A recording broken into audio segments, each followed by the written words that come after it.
Hello, everybody. Welcome to the show. Today, I have a very special guest, a mentor of mine, the head coach over at Enlifted, enlifted.me. His name is Mark England. Mark, how are you tonight? Matt, what's going on, buddy? What's cooking? Great to see you. I'm happy to have you on, and just great to catch up. And I'm excited for this conversation on language that we're going to have today. So thank you so much for taking the time. My pleasure. Good to see you as well, man. Awesome. So a little bit about us, how we got to how we got to meet story. So I still remember this is a big part of my origin story, just in what I'm doing now. I was hopping on that first call with you, and and just being super intrigued by everything that you're saying. And as I mentioned before we got started, I still have my soft talk keywords posted up here in my office from June 30th, 2021. And then got into level 1 Enlifted, I think mid-July of last year, and then did level 2 after that. So it's been a big part of my transformation, and it's the anchor of my coaching and everything. So I just super honored that you come on to the show and talk about your experience with Enlifted and with language and everything to do with that. So dude, right away, I just want to get into it. What drew you into the language game? Because I know initially, if you can even go back in time to when you were into into MMA and everything, and so you went from this like sport essentially, and then you really got into like the mental side of things in the language. So how did you find yourself on that path? There was a gap, a no man's land, a year-long swath of pain and misery between the ending of it sounds better than it was, my fight career, and me going to that first workshop on emotional detoxification. And that period of time, there was no laughing.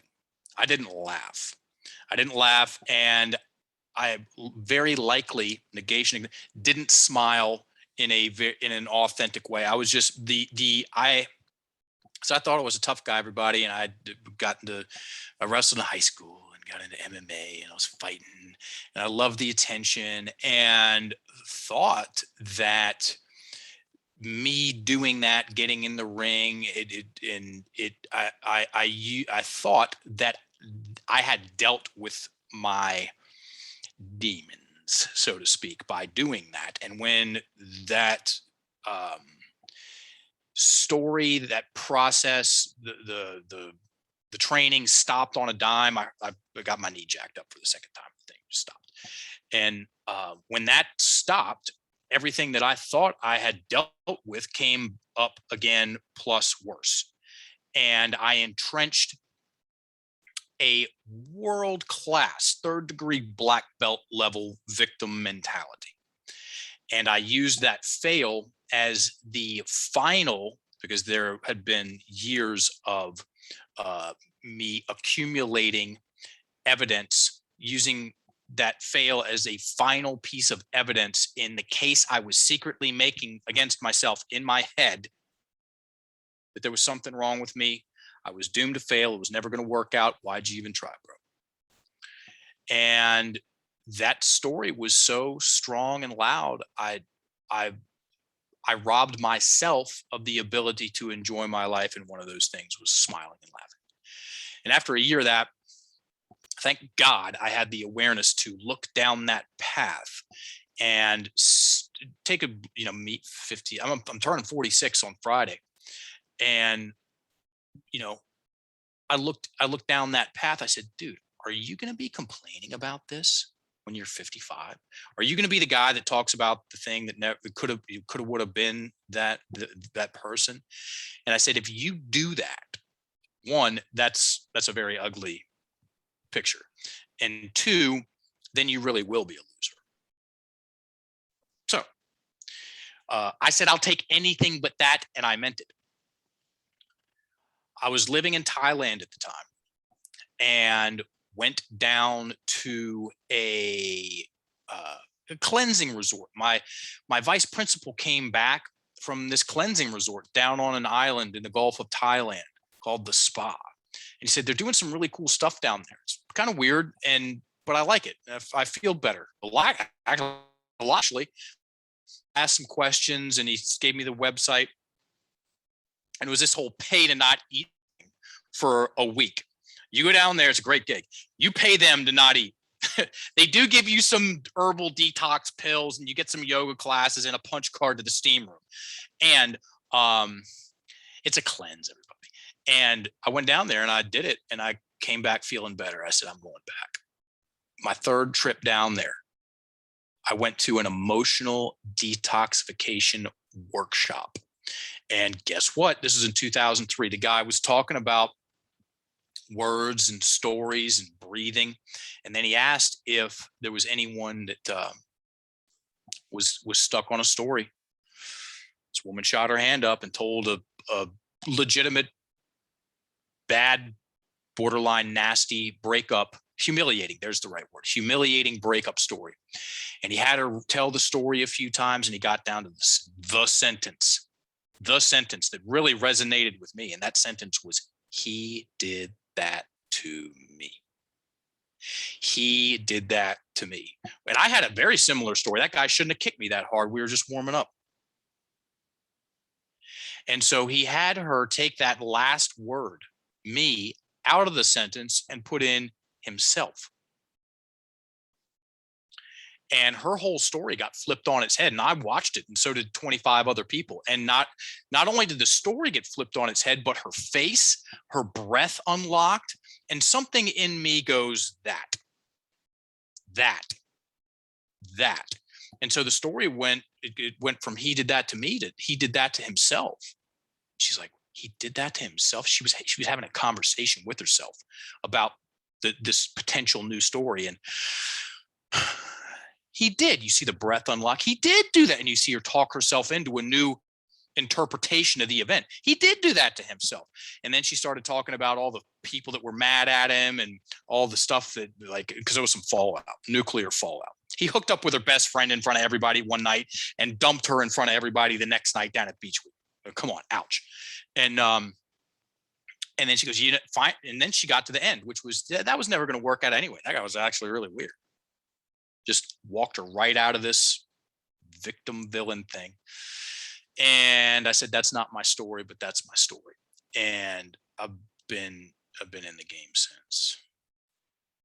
That's amazing. I love it. Set the table for so much that we can talk about here. I want to start with the victim mentality. That was actually at the top of the list, Mark. So it's great that you already mentioned that. And, you know, so for me, my personal experience, you know, in early sobriety, part of my process was that there was a degree of blame. There's shame within me. And as a result, I started blaming other things around me, other people around me. So I had a degree of that victim mentality. And I have a feeling, I imagine there's going to be a lot of people that can relate to that. Now, of course, I with time, as I started doing my own inner work, I started pointing the finger back at myself, and, you know, we'll get into that. But the victim mentality, and if somebody that is, you know, that's resonating with them right now, they're listening to that, and, you know, somewhere deep inside, there's that small voice that's saying that, yeah, that's me, but you aren't quite ready to get there yet. What are some of the, you know, just what else can we say about the victim mentality, about getting that energy moving? And what would you say to somebody that's listening to that going, that could be me, but not quite there yet? How about we start with this? So I'm about to recite, and I'll do it twice for emphasis, the verbatim definition of the victim mentality. And you all hearing this puts you in a very exclusive club of people, because most people have never heard it. They've never heard the definition of the victim mentality, especially in the way that Matt and I are going to break down the definition, because the definition is interesting in and of itself. And then there's the components of it. There's the sophistication of the conversation around it. And what this is not, before we get into it, is victim blaming. That's not what this is. This is victim mentality explaining. Those are two different things.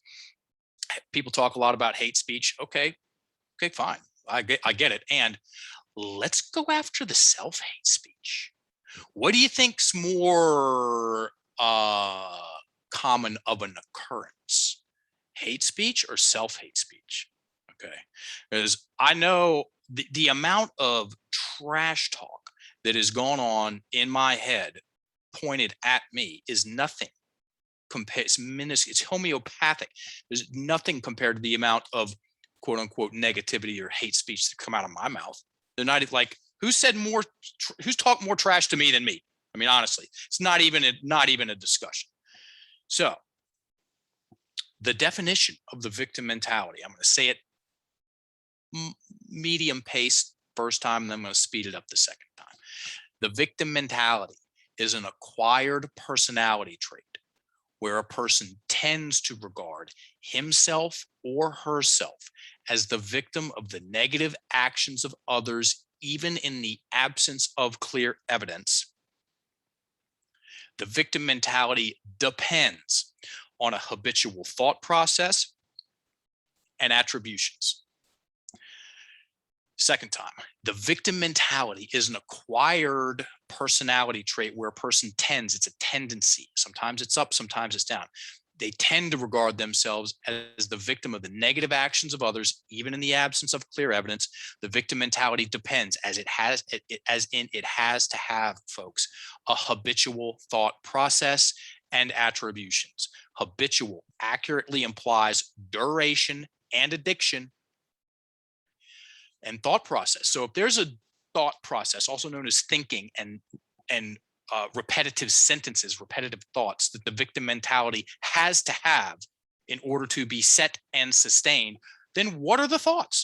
What are the thoughts and what words go in there? Because guess what? There's only a finite amount of ways that I can piss myself off with my language. And that's what we study. We study the art and science of how people use their words, or should I say their language uses them. Their words work against them, because most people's language is working against them, unbeknownst to them. And this is an education issue. This has nothing to do with intelligence or deservance. I have a degree in education. I can take a dump on the education system on a whole. So coming up in the public school system, on neither side of that street, and getting a degree in education, did I have one course, class, or conversation about how to use my language? And when I say language, I mean internal dialogue and external dialogue. What we think, what we say, what we write. Let's keep it easy, simple. How to use my language to stay focused on what's important to me, keep the drama low, build up the good, confident vibes, and make at least decent pictures of myself in my own mind. Quite the opposite. Spelling, regular spelling, grammar, and definitions. And most people can nod their head to that. Yeah. And one thing that comes to mind when I think of victim mentality, and it's important to mention too, is you broke it down as you gave the definition, but if somebody's listening to this and going, well, I did have some wrong done to me. Yeah. And it is, as we're mentioning, there is the room for isolated incidents. It's when you take that wrongdoing and continue to apply it and as a filter to everything else that happens in your life, and you're looking for evidence. You mentioned evidence in your origin story as well. You start looking for evidence to keep you in that sort of stuck, victimized mindset, essentially, right? Yeah, for sure. Some a handful, maybe even one unfortunate scenario transpires, and someone could create the story is, I can't trust anyone. And then I go out into my adult life while part of me craves connection and attention and love and positive relationships. But I've got this idea, this emotionally charged idea. It's a belief system, which is a fancy word for an idea, which is a fancy word for an opinion. You're not going to find you can't trust anyone on the periodic table of elements. This stuff isn't facts, folks. It's not like, they aren't units of measurement. Okay. How long is that plank of wood? It's 6, why even tries? It's their ideas. And so we go into our life again, craving these very normal and healthy human experiences and experiences with other people. You got that voice in the back of your head whispering, sometimes yelling, you can't trust anyone. Don't let your guard down. You can't trust anyone. Don't let your guard down. Nothing ever works for you. Why even try? You're a total joke. Nobody listens to you.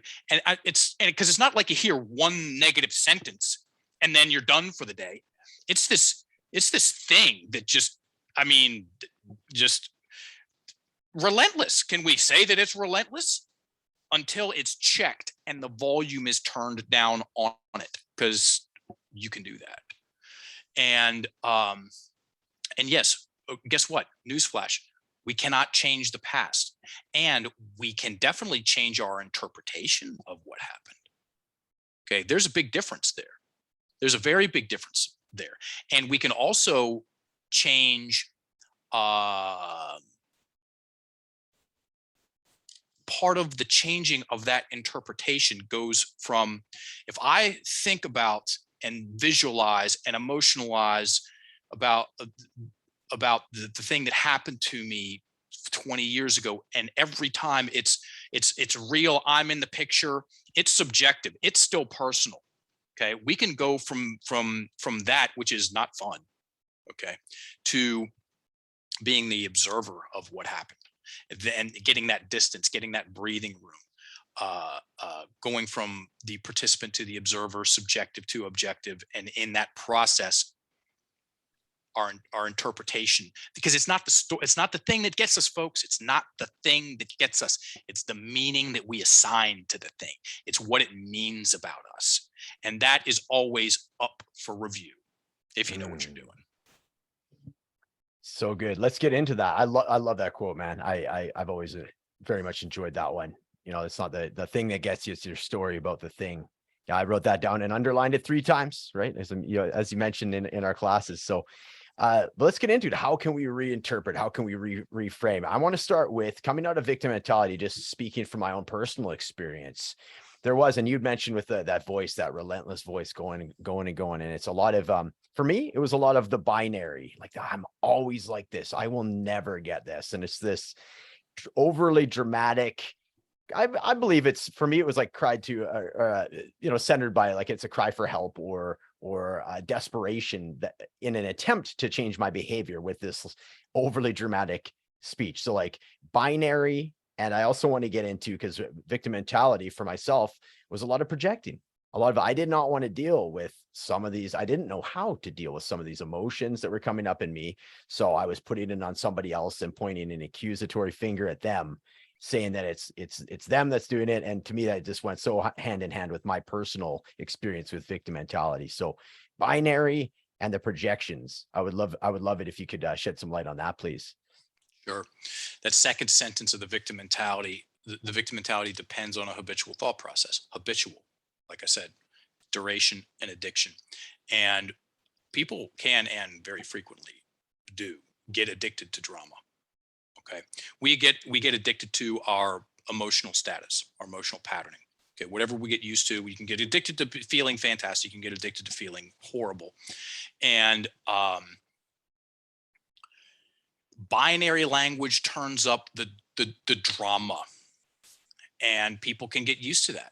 And it's also fun. I'm going to break it down further in a second. It's also fun to totally absolve yourself from responsibility of things, which it's called halo horns effect, which means I'm going to make them the exclusive demon, which absolves me from any interaction and all wrongdoing. So I am exclusively right. So what does that sound like?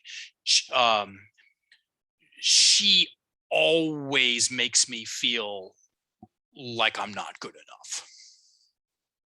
That right there is a tasty little morsel of pain, pain and chaos on the way, because that's bad enough if I think it and believe it. Oh, if that comes out of my mouth. Oh, if that comes out of my mouth in the kitchen 10 minutes after I walk in the door.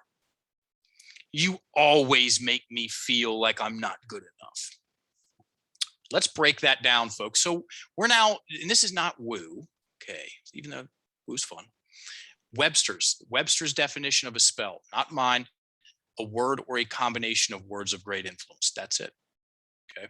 And they work for better and they work for worse. Okay. Spells, sentences, statements, ideas, opinions, belief systems, choose your words. And so the fastest way that I know of to break a spell is to write the thing down. What an interesting thing to do.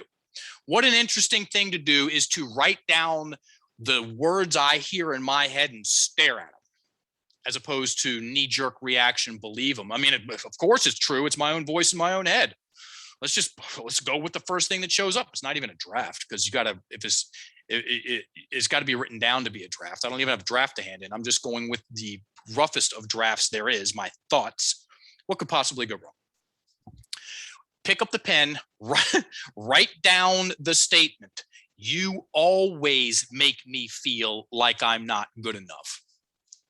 Once words hit paper, folks, now the ball is majorly back in your court to a legitimate degree. And then because you work with Matt, you know about binary language, always and never. Those are the two main binary, because it's exclusive. It's always or it's never. Okay. Always. Does she always make me feel insecure? Do you always? Well, I mean, not always. Okay. Sometimes. Yeah, fine. Sometimes you start to take these pacifiers out of your mouth, and the breath unlocks. You sometimes make me feel insecure. Okay. The thermometer is coming down. And if I really want to play the game, who does that more than me? Yeah, there's that first word. There's that projection keyword, you.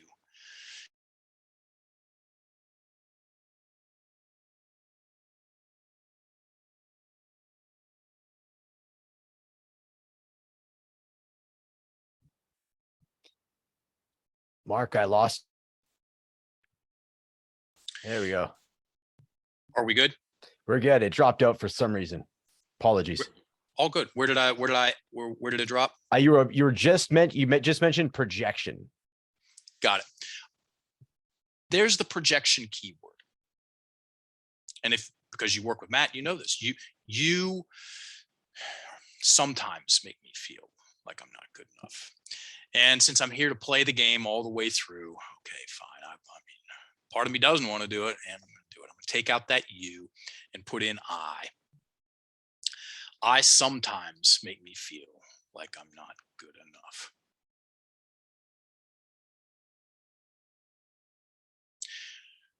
Ouch.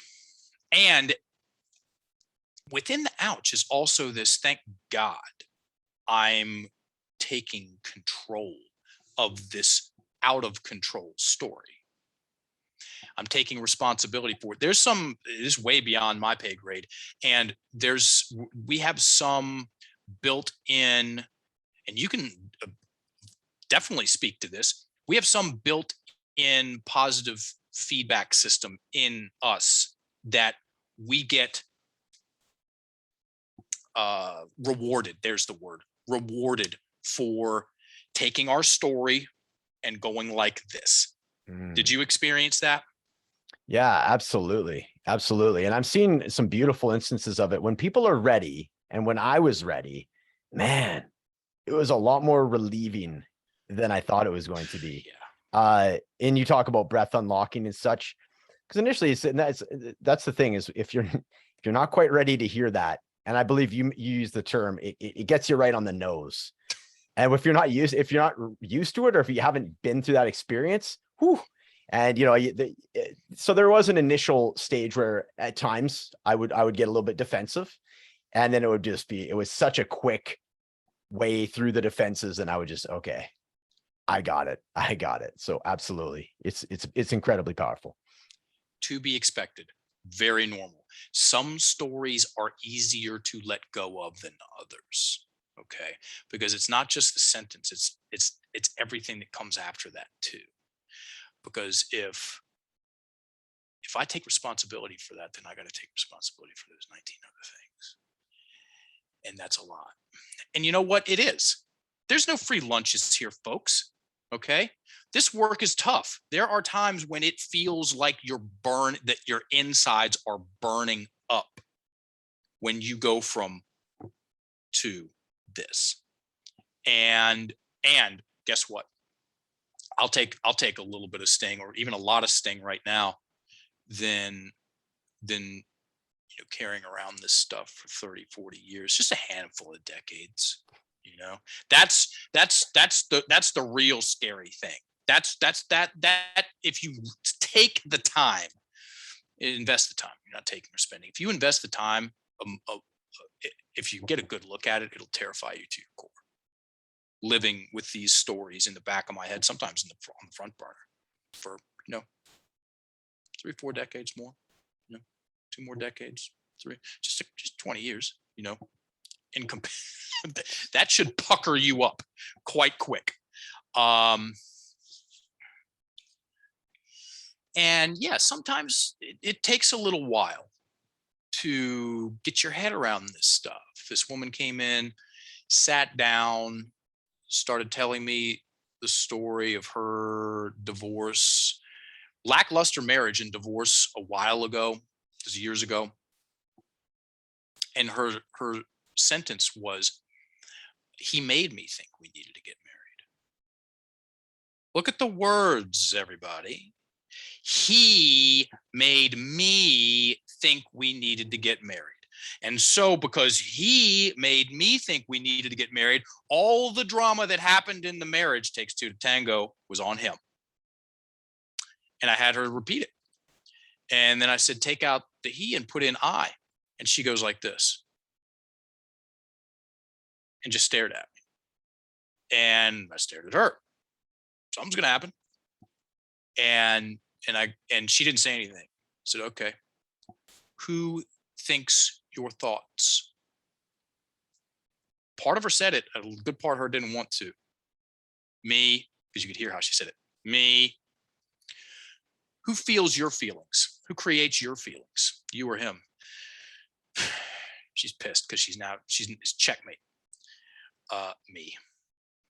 Cool. Just try it out. Try it out. I made me think we needed to get married.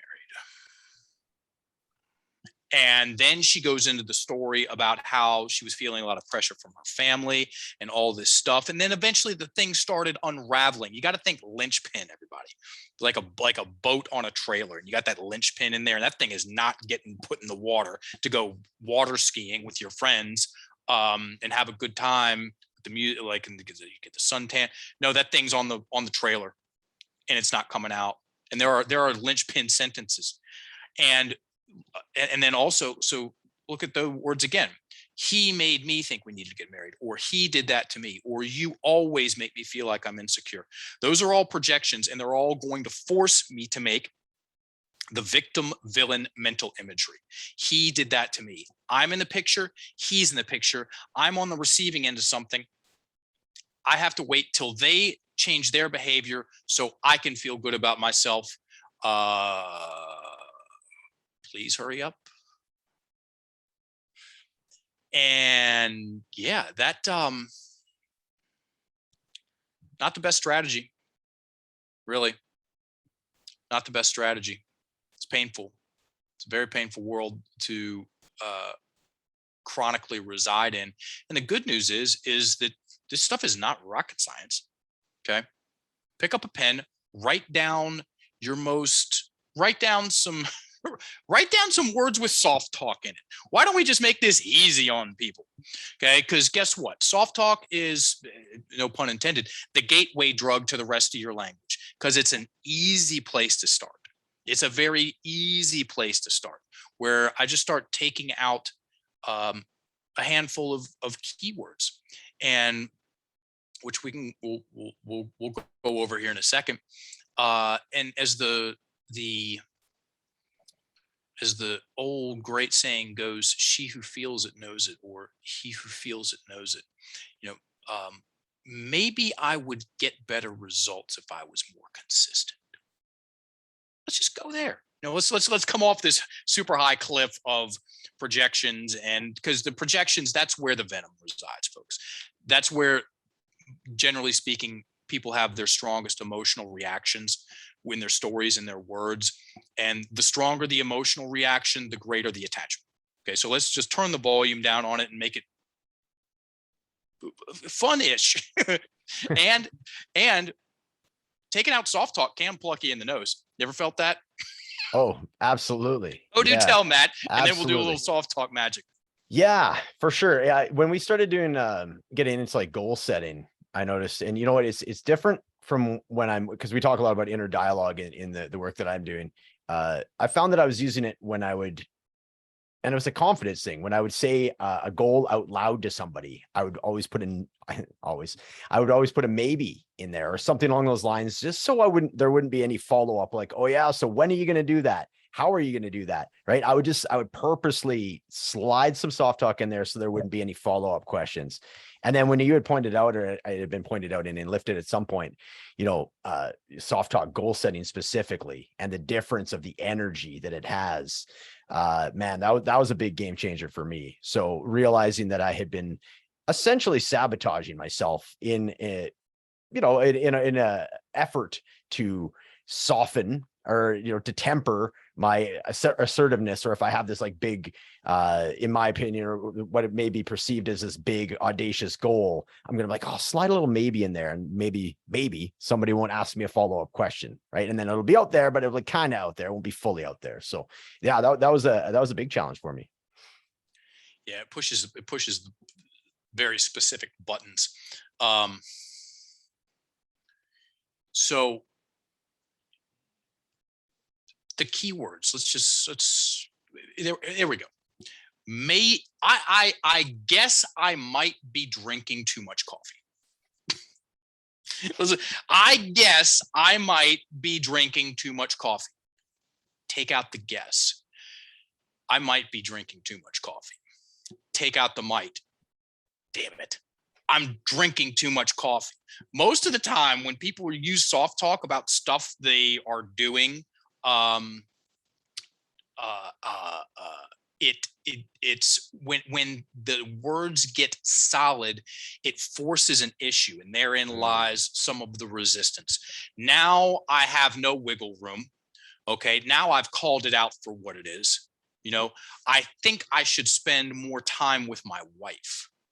Okay, I can say that and head straight to the bar there right after work, no problem. Well, even though there's problems, I give myself an out. It's almost like I'm procrastinating. That's funny. No, take out the think. I should spend more time with the wife. Take out the should, put in can. I can spend more time with my wife. Okay, well, what is more time? What, we have that third weekend in July. I mean, we could go, and then you talk yourself into taking action. There's an art and a science to talking yourself out of stuff, and soft talk leads the charge. Okay, there's an art and a science to talking yourself into things, and solid talk leads to charge. And essentially, it's taking out these handful of keywords. No, it's not like I'm procrastinating. I am procrastinating. Okay. It's not, I don't think I'm drinking too much. I know I'm drinking too much coffee. I should probably return their phone call. No, I am returning their phone call at 9:30, and I just wrote it down, and now it's very likely going to happen. Way more likely than if I keep thinking and shoulding and maybeing. Should I give them the soft talk keywords, Matt? Please do. Yeah. Okay, great. Should we talk about reticular activating system, Matt? Let's get into it. I love reticular activating system. Absolutely. And there's a lot of action here. Yes. Okay. So I'm going to tell some stories. Is it okay if I tell some stories about the next 5-6 minutes, and then we'll hit the soft talk keywords? And because they got we front loaded it with the reticular activating system, it'll make it even more valuable to them when they hear it. Okay, cool. Here's a tale of 2 stories. Well, 3 actually. My car got stolen once upon a time. And when I realized what had happened, I called my father. This is in Richmond. And Brown and Browner, I'm at the farm. Brown and Browner is right out there, dude. It's right out there. Oh, yeah. It's still there. Wicked. And I called my dad and I said, Dad, somebody stole my car. I've got stuff to do. I need to come get the farm truck. So I drove out to my father's farm and picked up one of his prized possessions, which is a 1985-ish Ford F-150, 2 tones of brown. We call it Brown and Browner. He bought it brand new off the showroom floor. It's still in mint condition right over there. And I drove Brown and Browner into Richmond, and within 24 hours, I started seeing 1985-ish Ford F-150s all over the place. Most people have had that experience. Have you had that experience, Matt? Oh, heck yeah. As soon as I got a 2016 Tiguan, that's like all I saw on the road. It was, I'm like, man, everybody's got them now. Like, yeah, but where before it was, maybe a handful, but it was literally like every intersection I'd see a 2016 Tiguan. Where are these things coming from? I'm driving a Wrangler. I got a Wrangler, and everybody waves. The Jeep people wave to the Jeep people. Nobody else knows that except the Jeep people, right? And like I said, most people have had that experience. They buy a new car, they start to see that new car out and about. This has been very well studied, folks. In one of the most popular and easy, relatable social psychology studies, Invisible Gorilla, look it up. Two social psychologists, you can still see the original video on YouTube, created a 1-minute video in 1999. They took 7 college students, dressed 3 up in white, 3 up in black, gave the white team a couple of basketballs, gave the black team a couple of basketballs, and then filmed them passing the balls back and forth to each other for 1 minute. 30 seconds in, the 7th college student, dressed up in a gorilla costume, walks into the middle of all of that, turns and looks at the camera, beats his chest and walks out. And then they show that 1-minute video to tens of thousands of people. And they ask them, they direct their attention. They said, count how many times the white team passes the basketball back and forth to the white team. Spoiler alert, correct answer is 15. And then afterwards, they ask them, well, what was the number? Some people got it, some people didn't. Oh, by the way, did you happen to see that gorilla? 50%, 50% of the population edit out something so seemingly obvious as a gorilla, student dressed in a gorilla costume, because they simply were not looking for it. The reticular activating system has a search and edit function. So once something gets programmed as important, also known as whatever you emotionalize over, once it gets programmed as important, the reticular activating system goes on a search and edit function. I'm going to go find more of this, more of these trucks, okay? More of and I'm going to edit out anything that's not what I'm looking for. So if it's not the white team passing the basketballs back and forth to each other, as in a gorilla in this case, I'm going to edit it out completely. I'm negating. I'm not going to see it. Literally, physically, actually not going to see it. I'm going to look. It's just not going to appear on my screen. Now, the question is, does the reticular activating system only work for 1985 Ford F-150s and 2016 Tiguans and students in gorilla costumes, or is our language influencing our reticular activating system? Here's the tale of 2 stories. Can I drop an F-bomb? Do it. Cool, because it makes the story better, and it's what happened. And then we're going to do the soft talk keywords, okay, and then we'll go wherever else we want to in the so this woman comes in, sits down. I've been coaching for 15 years, everybody. I'm the head coach of Enlifted, one of the co-founders of Enlifted, and I've been researching, presenting, and coaching on the power of words and stories and identity, somewhere between full-time and overtime, the whole time for the past 15 years. Okay, I live this stuff, and a lot of that comes from doing a lot of one-on-one coaching. This woman comes in, sits down, and she was very forthcoming. She said, I'm having a problem in my marriage. My husband thinks I'm attractive, and I refuse to believe him. I know when it got started, and I just don't know what to do about it. And I said, oh, tell me more. She's 10 years old. She goes to her grandma's house for Christmas. And as soon as they walk in the back door, her aunt's standing there and leans down and goes, my, you have a big nose, just like me. Thanks, appreciate it. Little girl tightens up, runs into the bathroom. And Matt, I know you've heard this story before. And what do you think the first thing she looked at was when she got into the mirror? She's looking at that nose. Looking at that nose, which is of course no bigger now physically than it was 5 seconds ago, but in her imagination, she's got a honker, which means what? She's ugly. And then the reticular activating system goes, oh, you're ugly? Great. I'm going to go find all the other flaws and edit out anything that's redeeming. Okay, so when your husband goes to compliment you, damn baby, you look good tonight. You don't really mean that. Think that's going to cause some problems? That's going to cause some problems. And so that is a tale of two stories, because there are spells. Remember the definition: a word or a combination of words of great influence. There are constrictive spells, combinations of words that create that stress response, the tightness and rigidity in the body, that quote unquote dense, heavy energy, trap the breath in the chest, force us to stare at something repeatedly over and over again.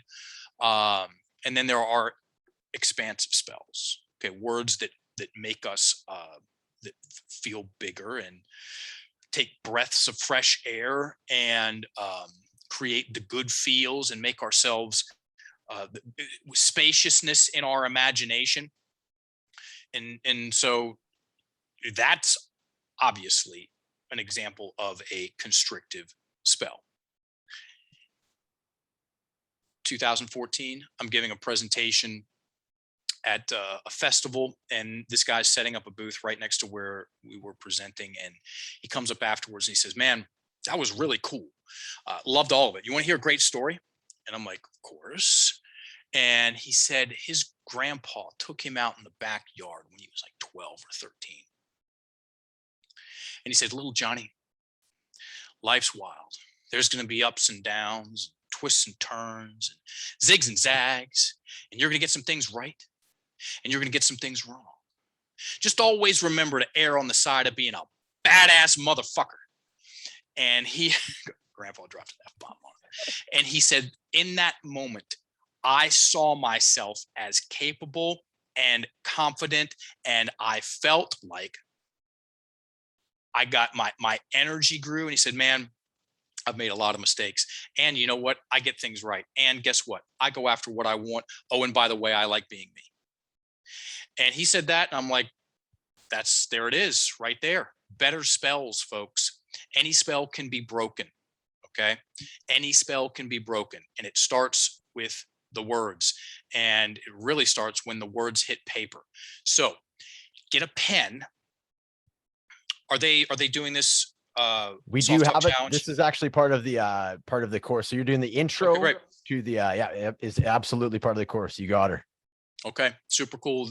You all know what to do, or let's do this again. These key words, folks, write them down. Or if you've already written them down, listen to them again. Here are the soft talk keywords. And here's my soft talk keyword promise. If you, and it takes most people 3 to 6 months, if you cut your soft talk usage in half, you will double your confidence. And you with double the confidence is the world will go from flat to round. Okay. And if you're a flat earther, it'll go from round to flat, but that's another, either here nor there.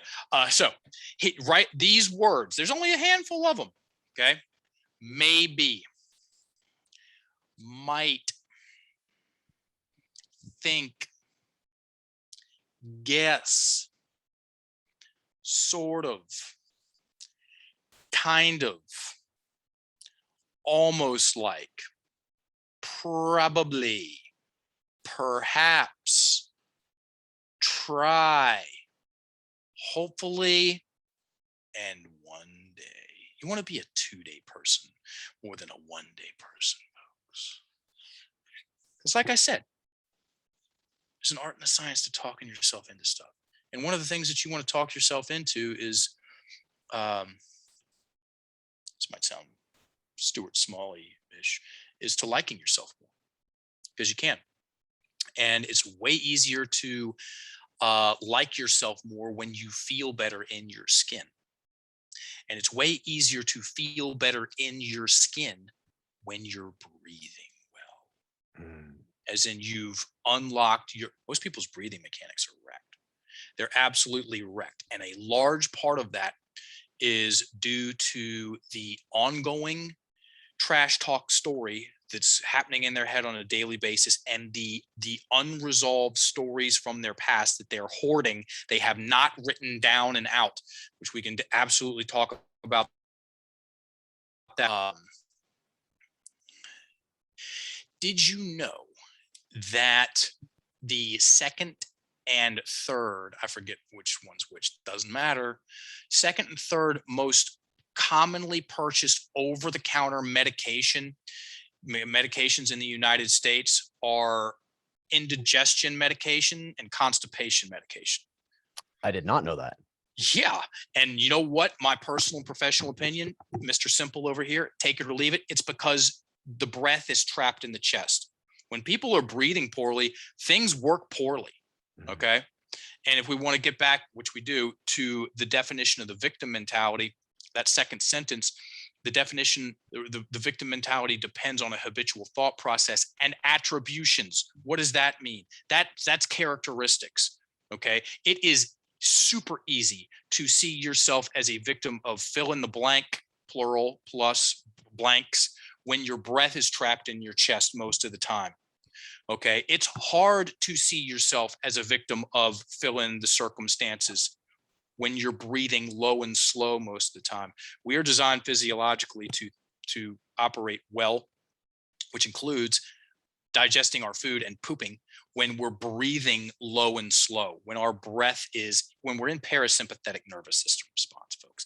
And most people are walking around in sympathetic nervous system response, or stress response, or fight or flight response. Hoarding stories. Did I say that? Yeah, hoarding stories. Mark, I want to take a second just to do a recap. I love getting into the breathing. I have a story about that, and now, credit to you on this one. Before I do, I love all the stuff that we're talking about. So just retracing, my footsteps in my journey. The opposite of a projection is what? It's a reflection. So when we're talking about, and I encourage everybody that goes through my program, and it was a big part for me. Reflections for me was getting pen to paper. And it's very much like just doubling down on what you're saying as far as getting what is going through my head, putting it down on paper, reading it back, and often going, "Whoa, am I actually feeling that way?" There's an ability to be a little more objective, take out a little bit more, just look at it, read it, feel it, and capture it instead of having this cycle of this over and over again. So I wanted to mention that and how important journaling is. I'm glad you brought that up.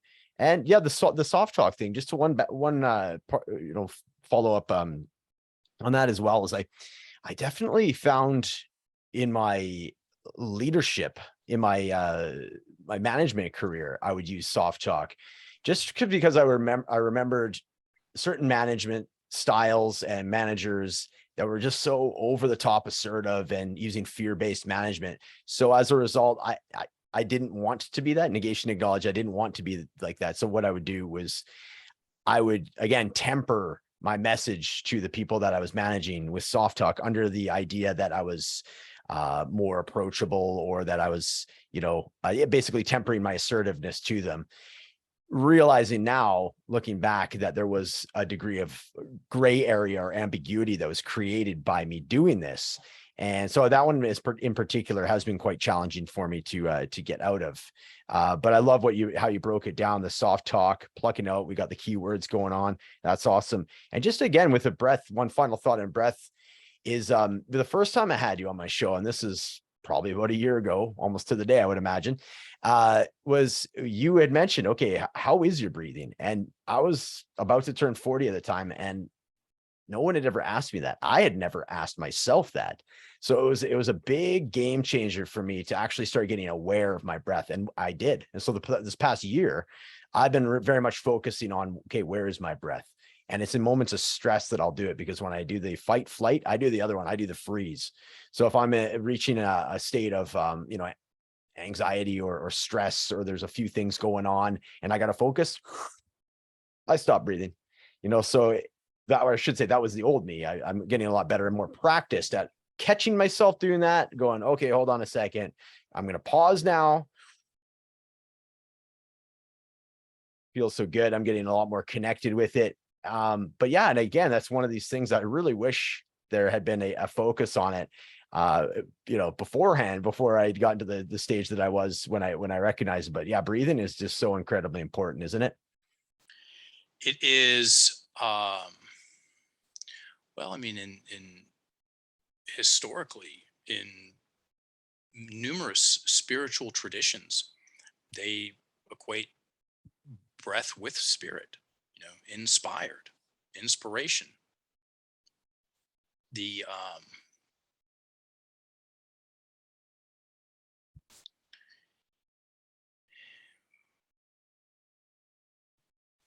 going back to what you said about, and we'll touch more on breathing here in a second. Reflection. Side note, you're a musician. Did you know that the Wu-Tang Clan's lyrics are more sophisticated by an order of magnitude than Shakespeare? No, I did not know that. Negation acknowledged. Somebody created a scale of sophistication of Interesting. of the English language lyrics in poem and song. And the Wu-Tang Clan, the sophistication of their lyrics is almost at the very top. It's almost unmatched. I mean, they smoke Shakespeare. And on Joe Rogan, the RZA was talking about, who's the head of the Wu-Tang Clan. Didn't think we were talking about the Wu-Tang Clan on here, did you, folks? Right. He said that he quoted the Gita, the Bhagavad Gita, which is Nice. the Bible of Hinduism. And he said, reflection, the Gita states, reflection will take you further than prayer. Ooh, wow. Self-reflection will take you further than prayer. And the kind of reflection that we're talking about is, yes, there are direct reflections where, I take out the you and put in I, and then just a reflection in general upon my language. Okay. And what will happen? I expect you to not believe me, everyone. I expect you to not believe me. And if you change some seemingly minor, everyday, ordinary language, and we're not even talking about the heaviest lifting, which is going into the most stuck stories you have and putting pen to paper and writing them out conversationally, even though that pen feels like it weighs 1,500 pounds. If you change some seemingly minor, everyday, ordinary language, you're going to improve your breathing. And if you improve your breathing, you're going to improve every aspect of your life. And don't believe me? Go your breath. You're all tense and tight. You're just all self-conscious and a poor listener. Go give a presentation and hold your breath. See how that goes. Go get on a sales call, hold your breath. Go work out and hold your breath. I mean, do we just keep on going? Our man Alan Watts, he said, when you learn to think about your thinking, you become alive in a new way. That's what we're talking about. Learning to, because most people, they don't have thoughts. Their thoughts have them. Okay. You got to get this stuff written down, folks. It is foundational to, well, it's the same thing as school. Most people don't even have a draft to hand in. They haven't written anything down. Get it on paper and start drafting it. Watch what happens. You'll like how it feels. And part of the reason you'll like how it feels is it's going to unlock your breath. And from there, you'll, I mean, that's the seat of a better life for you. Better words. And here it is, as simple and as impossibly complex at the same time. The problem is words and breathing. Okay. And the solution is words and breathing. There's just different words and different breath. Okay. Conflict language, projections, negations, soft talk, breath up here. And it's this feedback loop. Different words, taking out soft talk. No, I am going to do that. I'm not kind of going to go do that. And, I can't keep living like this. Well, that's again, well, if I can't, well, I'm going to start living this way. I can live this way. You never, well, I sometimes, you're going to get yourself out of these self-imposed stress states, folks. No one's going to do that for you. Or what they're going to do is they're going to manage your symptoms. We got a pill for that. No one's going to fix your breath for you. Okay. But they will give you a pill for the stress. Right. Think about it. Yeah. I love the term that you use, like linchpin. You have linchpin sentences, you have some linchpin words. Seems like the ultimate linchpin is breath. As soon as you just get that out of you, get that whatever that stuck energy is, and that's the key of to that is your words. All of a sudden, boom, you open up, you're holding yourself different, you have your physiology, you're physically you've changed, you're coming across more confident, you're feeling more confident. It's amazing, just the energy, even when you're kind of A-Bing them from side to side doing that. It's like, wow, it's such a powerful thing. And yeah, it's a big part of what we do as well. We do some breath work, and I know there's an amazing breath work session monthly on Enlifted that I'm going to which is free to the public, so I'm going to definitely have some of my folks come on for that with Brandon Powell. It's amazing. That's been a huge game changer, Mark, for me the last year. If I could, I would even put breath over words. Like the change of words is ongoing, but the breath, dude, has literally changed my life by leaps and bounds. Yes. We're known as the language people, folks. We might as well be known as the language and the breathing people, and gun to head, it's about the breath. Yeah, fine. I'm here to teach you about your words, and I'm here to help you unlock your breathing, because I know what happens when that happens. All the stuff you want, it's the through line. Yes. It's the through line. Yeah. One subject that we haven't touched on yet that is one of my personal favorites. I really enjoy doing it with myself. And I also like projections, don't get me wrong, but in fact, I'm leading in with a negations and affirmations. So negations is a fascinating thing to me. I use that a lot. I would have, my inner dialogue would have a lot to do with what I can't do. You can't do that. And then there would be like a lot of, it's pressure language, right? I would, in order for me to have this doer, this achiever energy, I used a lot of negations. Like you can't be going to bed so early. You still got lots to do. You can't be, listing all these different things that I can and can't do, specifically can't do, and then the shoulds, like you really should be doing that. I've audited myself so many times, and I've been using that for so long. And now I'm realizing I have this like new inner boss, that I have this new inner dialogue, a relationship with myself that way. And I always catch myself. So I'll be like, if it's, I can't do that. Okay, well, what can I do? Right. And so, which is that's the easiest way. Okay. So if you're going to focus on the negation, okay, that's the negation. So what that's telling you can't do, immediately the easiest way is to flip it and go, okay, well, what can you do then? And then focus on that. And the example I always use, the most famous or infamous example, is like don't think of the pink elephant. So what do you think of? The pink elephant, right? So I'm a big fan of the work that we've done with negations, flipping them to affirmations. It's a big part of the 4-step story work, the calls, and really ironing out some of the garbanjo, if you will, on like the language. So yeah, what is your take on like negations, affirmations? What is your experience with them? Vision boards. So I was on the hippie festival circuit scene for a number of years, man. We'll say a solid 3 to be exact. And, of course, speak to your audience. And I would say, raise your hand if you've ever heard of a vision board. Everybody raise their hand because they're hippies. And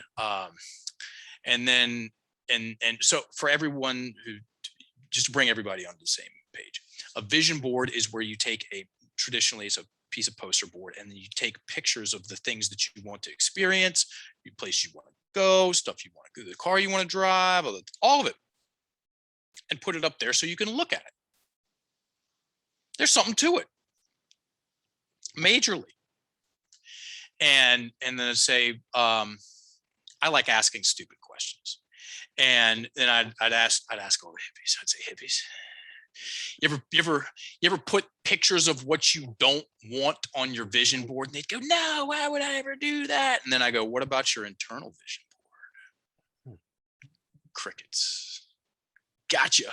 Because that's what negations do. They force you to stare at the stuff that negation you don't want to have happen again. I won't make that mistake again. There's a picture of me making that mistake again. Okay. I can't spend all my money this month. There's a picture of me spending all my money. I'm not going to let her talk to me like that. Kablammy, double kablammy, because that's a negation and a projection. Okay, I'm forcing myself to look at her, make the thing in my imagination of her talking to me like that again. And here's a great example. I was up in Calgary, 2000 and also 14, up there doing a training for a sales team, and I stayed after and did one-on-one coaching sessions with everybody. And I'm in a room with this young man, 2 chairs, we're facing each other, listening. And he goes, Mark, I can't keep focusing on my past. Very emotional. His body was jerking around, and I handed him a pen. I said, write that sentence down. And he goes, which one? And I said, the one you just made. I can't keep focusing on my past. You want to get immediate clarity, folks, or damn near immediate clarity, write down your words, okay? And stare at your words as opposed to believing them because it's got to be true because it's my own voice in my own head. Yay. And I said, read that again. I can't keep focusing on my past. And you could still hear the emotion in his voice. Remember, the higher the emotion, the higher the attachment there. It's the same thing. And I said, if that's what you can't keep doing, what can you start doing? Oh, and by the way, I asked him what he was feeling. He was angry, anxious, and a little bit scared. Oh, by the way, what kind of pictures are you making? Well, what do you mean? Yeah, what do you see in your imagination when you say, I can't keep focusing on my past? You had to stop and think about it.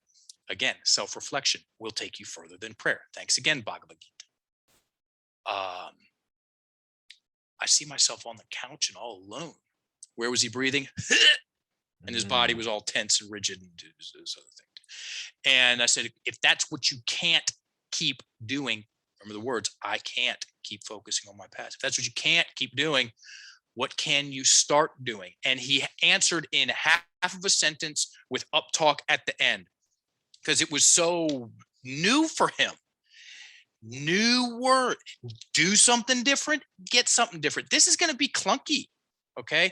This is going to be awkward at times using different words. You think I'm kidding? I'm not kidding. Focus on my future more. And it goes up at the end. And I said, yes. Now make it a full sentence. And because he's in a stress response, focus on my future more. I can focus. I can. And he's talking himself into it, talking himself down, talking himself forward. I can focus on my future more. And now that we had that guy pointed in a better direction, I said, great.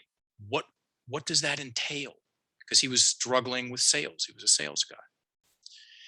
And because he was the first thing my driving teacher said when I got in the car. Like I said, I'm turning 46 when I was 15 and a half years old. So 30 years ago, I'm still talking about it. Look where you want to go because you're probably going to go there.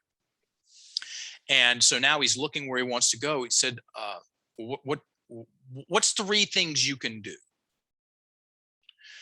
There's a couple of books that everybody keeps telling me I should read. Okay. We write it down. They have, these social networks, the social time every month, everybody goes out and, I can go to those, and they have a mentorship program at work.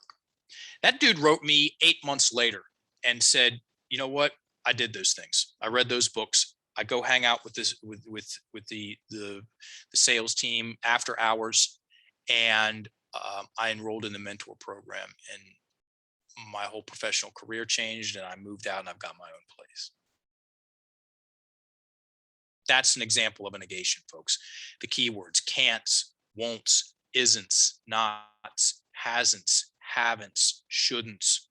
They all force you to stare at the thing you don't want anymore. But I don't want that anymore. Who cares? Stare at it again, because your word. It's 2 + 2 = 4 for Mark England and Einstein. Okay, so change the math, change the words.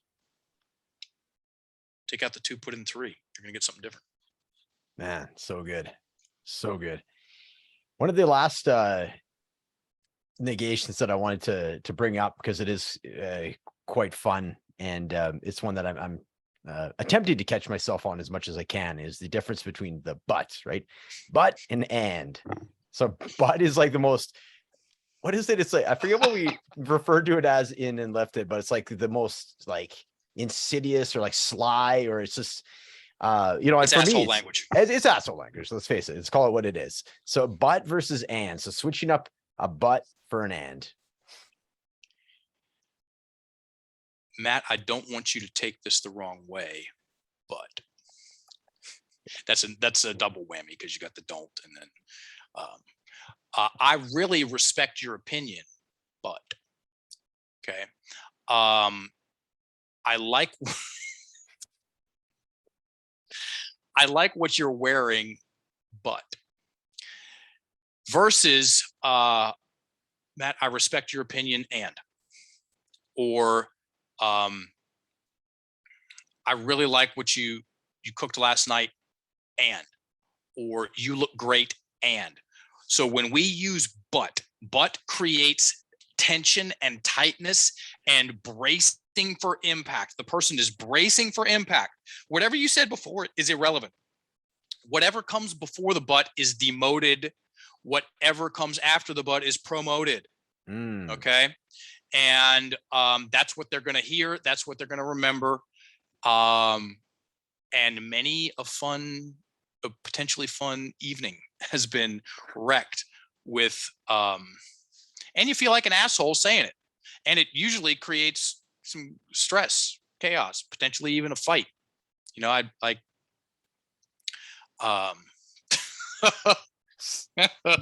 you're important to me, but like, just hold still, and I'm going to just backhand you by accident, even though if I was about to say the nicest thing. It's like, I have now, like we say down here in the South, it goes over like a turd in the punch bowl. That's good. And we have to have this. So the story, just in case people have connected the dots as to why it's asshole language, is like, okay. So I'm sure they've connected the dots by now. But it's a unique, it's an old category, asshole language. Yeah, there's only one word in there. All right, that's but. Yeah, it's but.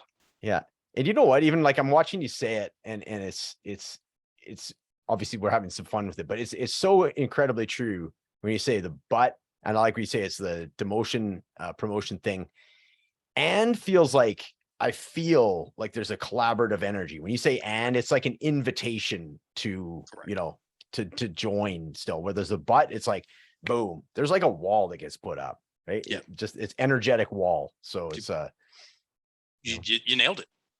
Whatever and equals the beginning and the end. Ooh, yeah. It puts us on common ground. Whatever is said before it is as valuable as what comes after it. Yeah, I love that. Isn't that amazing that a 3-letter word can be swapped out for another 3-letter word, and the game changes? Incredible. You know what? It is unbelievable, and it's also fascinating. I find this work fascinating, and I'm so grateful for this work. I fell in love on site 18 years ago, and like I said, I studied for 3 years, and I went pro in 2007, so 15. And I'm so grateful to have found something that holds my attention effortlessly. And it's crazy in the sense that I can change, like you said, a 3-letter word and have a profoundly different experience in here and then also over there. It's wild. It is wild. Mark, I can't thank you enough for coming on. Negation acknowledged. See, I catch myself. We went through some amazing stuff. It's all words, stories, breathing. Thank you so much for coming on. You know, the stories that you have in there, for me, stories are a great way of having information stick. Right. So somebody can say like, okay, these are the facts and the definitions, all that. But as soon as you got that's like the adhesive for me for learning is having those stories. Cause then as soon as you're like, yeah, you know, I had to borrow my dad's truck. I had my vehicle was stolen. It's just like, yeah, it brings these visuals and all that. So I really appreciate the stories that you brought to it. And, you know, like it was good to just jam on this stuff, man. This stuff is so important. And, you know, like words, stories, breathing. What would be like your final words, you know, for us tonight, Mark? Abracadabra. I mean, this is an ancient technology, as in technical knowledge. Okay. Technique of using our language. Okay. So abracadabra turns out, I personally think, Matt, that it's the most well-recognized word on the planet. Okay. You can go almost anywhere. I mean, my passport used to look like a bomb went off in there with all the pages and the stamps and the stuff. And you go anywhere and say abracadabra, you know, English speaking, not English speaking, and everybody goes to magic. Okay. What does abracadabra mean?